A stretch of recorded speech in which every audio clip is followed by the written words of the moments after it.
Star Wars Andor gives us a glimpse into the early years of the Galactic Civil War in canon, a time at which the rebellion was just getting started. In Andor, we see some of the early rebellion's darkest moments, but we also see the rebels becoming steadily stronger and more organized. By the end, they've become the alliance to restore the Republic, with an army and a home base, and it seems that the worst is behind them. But the struggles of the rebellion didn't end with the subsequent Battle of Yavin. Rather, that was only the true beginning of the war, and many severe defeats were in the Alliance's future. In this video, we'll be taking a look at 5 of the worst of these, some drawn from legends and others from canon.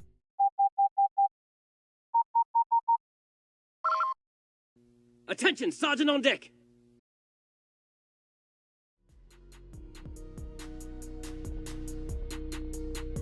The first of these battles came just after the Battle of Yavin itself, known in both legends and canon as the evacuation of Yavin. In canon, this wasn't too big of a deal. Since the Empire now knew where the rebel base was, the Alliance evacuated Yavin 4, taking out a Star Destroyer in a skirmish on the way out. In legends, however, the Empire wasn't willing to just let the rebels go. Alliance staff at Massassi Base began evacuation preparations immediately, shipping out much of their heavy equipment, but the base's commander, General Dodonna, decided to wait on ordering a full evacuation. He reasoned that what was left at the base could be evacuated very quickly, and in the meantime, it would be a powerful show of defiance if the rebels on Yavin dug in and dared the Empire to come after them. Even if Dodonna had chosen to run, it wouldn't have mattered. Shortly after the Death Star's destruction, Imperial interdictor cruisers arrived in the Yavin system, establishing a blockade. This was actually only one part of an enormous blockade around the entire Gordian Reach sector, which was personally ordered by Darth Vader. The Sith Lord wanted to capture, not kill, as many rebel leaders as he could. To that end, the Empire laid siege to Yavin 4. Small rebel ships occasionally slipped through the blockade on various missions, but the bulk of the personnel on Massassi Base were trapped and at the Empire's mercy. Despite this, Vader ordered the Imperial fleet to hold off on raising the rebel base, to the irritation of many in the Imperial Navy. Vader wanted to personally oversee the operation from the bridge of his new flagship, the Executor, which was still in the final stages of construction. Like Dodonna's decision to stay, this was a symbolic move on Vader's part. He was determined that, while the Alliance had destroyed one symbol of Imperial power over Yavin, they would be driven from the moon by another. As a consequence, the Imperials simply laid in wait for 6 months, only fighting occasional skirmishes and minor battles with the local rebels, while Massassi Base remained in business, awaiting the final attack. At first, the situation looked good for the Alliance. The commanders of the Imperial blockade hated each other, and the blockade proved wildly ineffective due to their infighting and failures to cooperate. But then the Executor arrived, and Vader took personal command of the Imperial fleet at Yavin. The siege became an assault at last. Fortunately for the Alliance, the core of their space forces, the rebel fleet, wasn't in the Gordian Reach at the time, and Admiral Akbar was able to carry out diversionary strikes to punch holes in the Empire's blockade. This allowed some of the rebel forces at Yavin to evacuate, but Vader anticipated this. He positioned the Executor to cut them off. He would have been successful in preventing their escape had it not been for the incompetence of his subordinates, whose poor positioning of their forces led to a collision between the Executor and another Star Destroyer, allowing the evacuation transports to flee. But not everyone at Massassi Base was able to evacuate. Many Alliance transports and fighters were destroyed attempting to flee, and those left on the surface were promptly wiped out by the Empire's ground forces, which swept over Massassi Base and its surrounding rebel installations. Several rebel leaders were killed, and General Dodonna, who insisted on being the last one to leave the moon, was captured by Imperial forces. The evacuation of Yavin was a serious blow to the rebellion, and it was far from the last.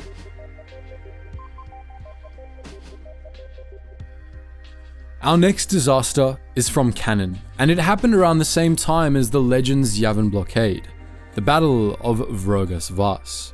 This battle was part of Darth Vader's crusade to capture Luke Skywalker, and it saw him pursue Skywalker to Vrogas Vas, where Luke was investigating the ruins of an old Jedi temple.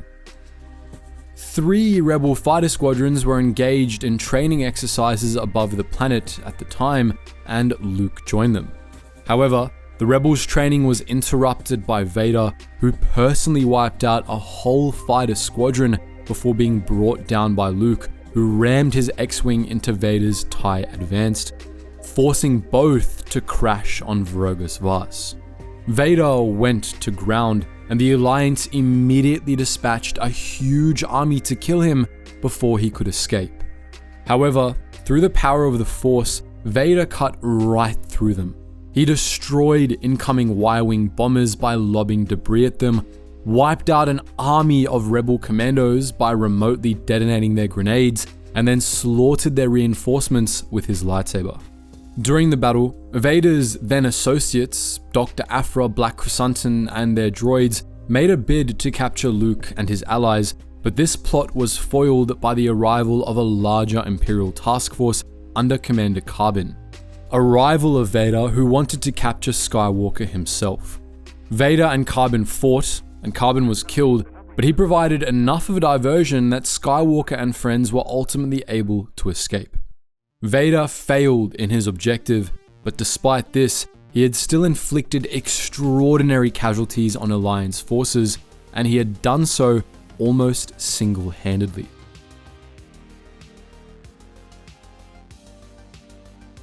In Legends, the Alliance's next crisis, the disaster at Deepspace Besh, came 9 months after the Battle of Yavin.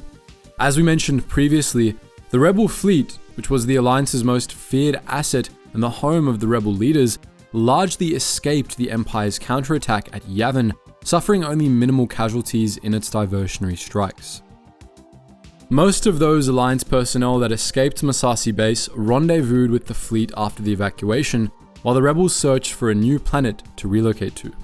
In the meantime, Darth Vader and the Imperial Navy hunted the Rebel fleet relentlessly, intent on destroying it before the Alliance could establish a new home base. Vader was assisted in this effort by 2 moles he had implanted into the Alliance, the spy Janek Sunbar and the sleeper agent Jorin Sol. They were tasked with infiltrating the Rebel fleet's flagship, the former Separatist destroyer Rebel 1, killing Alliance High Command and weakening the fleet from within to be destroyed by Vader's task force. They made an attempt to kill several Rebel leaders and revealed the algorithms the Rebel fleet was using to plot its escape jumps to the Empire, allowing Vader to position fleets at the ends of all the Alliance's possible escape routes. As soon as the 2 spies made their move, the Executor and a fleet of Star Destroyers jumped at the Rebel fleet at Deepspace Besh, immediately destroying several smaller ships right out of the gate. The Alliance would have been destroyed that day were it not for the 2 spies who started the whole affair in the first place. For starters, the spies had been unsuccessful in wiping out Rebel leadership, but Jorin Sol was also able to overcome his conditioning.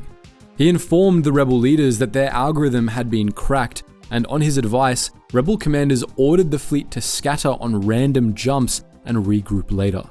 Janek Sunbar, meanwhile, was ultimately converted by Luke Skywalker, allowing Skywalker and Leia to make an escape from the battle.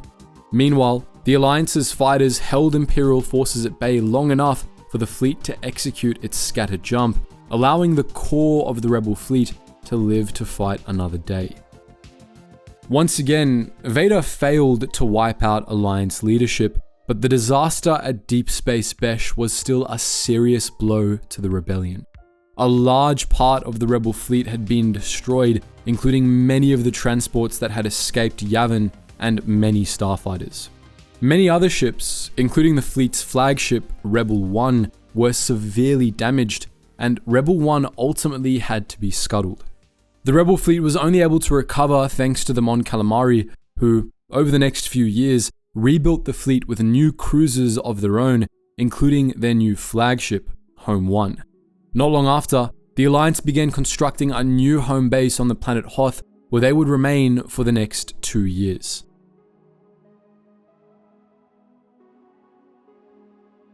But Darth Vader kept up the hunt, intent on finding both the Rebel fleet and the Alliance's new base. For that task, he assembled a special naval task force under his sole command, Death Squadron. Led from the Star Dreadnought Executor, Death Squadron also consisted of the Star Destroyers Devastator, Avenger, Tyrant, Conquest, and Stalker, and it soon became the most feared fleet in the Empire. From 1 to 3 ABY, Death Squadron embarked on a campaign of destruction all across the Outer Rim, dealing a severe blow to Alliance forces. Death Squadron's campaign began on the Trielis trade route, where Imperial authority had previously been largely theoretical. Death Squadron traveled from system to system, annihilating every illicit base it encountered, from pirate holds to smuggler bases to shadow ports. Death Squadron began a wave of destruction that swept down one of the galactic underworld's backbones, and those that fled this onslaught were caught by fleets of interdictors and interrogated. The offensive threw smuggling into chaos on a galactic scale, and most of those killed in the campaign weren't even part of the rebellion. But that was also part of the point. Vader's plan, which had been developed by Grand Admiral Thrawn, was simple but cunning. The Rebel Alliance relied heavily on the galactic black market for supplies. The galaxy's vast networks of smugglers were their logistical backbone. Some of these smugglers were openly working for the Alliance, while in other cases, smugglers simply supplied goods to the black market where the Alliance was able to snatch them up. Without these smugglers, however, the Alliance would be left chronically undersupplied. That was the key to Death Squadron's offensive. They would weaken the Alliance by breaking its supply lines, and along the way, they would capture and interrogate as many smugglers as they could, searching for leads on the Rebel fleet and the Alliance's new base. The plan was largely successful. Death Squadron was able to seriously hamper the Alliance's logistics, and their interrogations won them the locations of multiple Rebel outposts and fleet groups, which were destroyed. Morale in the Alliance fell. Many Rebel cells dispersed or fled their bases for fear of Death Squadron, and the Rebel fleet relocated constantly to stay one step ahead of the enemy. At last, Vader was beginning to tighten the noose around Alliance leadership, and many in the Empire believed that the end of the rebellion was close at hand. Death Squadron's campaign ultimately led directly to our last devastating Rebel defeat, the darkest moment of the whole galactic civil war. One of the Rebel fleet groups Death Squadron was able to ambush thanks to the intel it gained by interrogating smugglers was a convoy at Dera, which was carrying supplies bound for Echo Base. Death Squadron intercepted the convoy, and while they weren't able to discern the exact location of Echo Base, they were able to determine that it was located along a little used spur of the Corellian trade spine. Death Squadron was thus able to comb the area with probe droids, ultimately finding what Vader was looking for on the planet Hoth.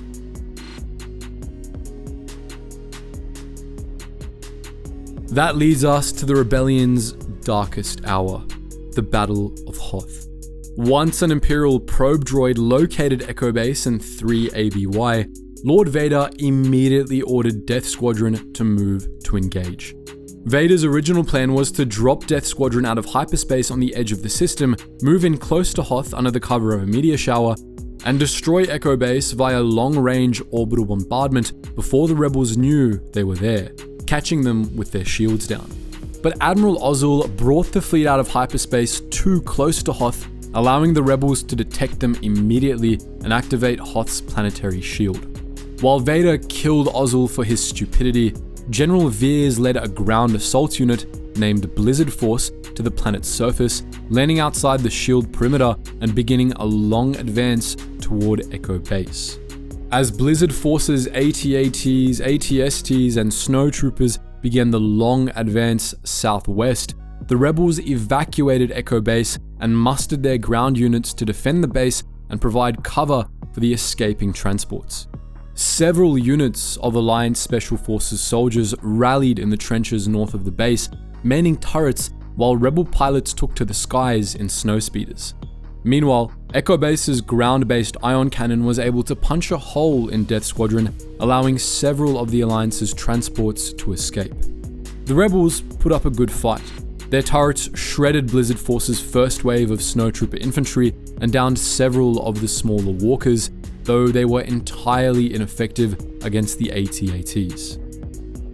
The snowspeeders were even able to down a few of the massive walkers by tripping them up with their tow cables and firing on the disabled vehicle's vulnerable neck sections.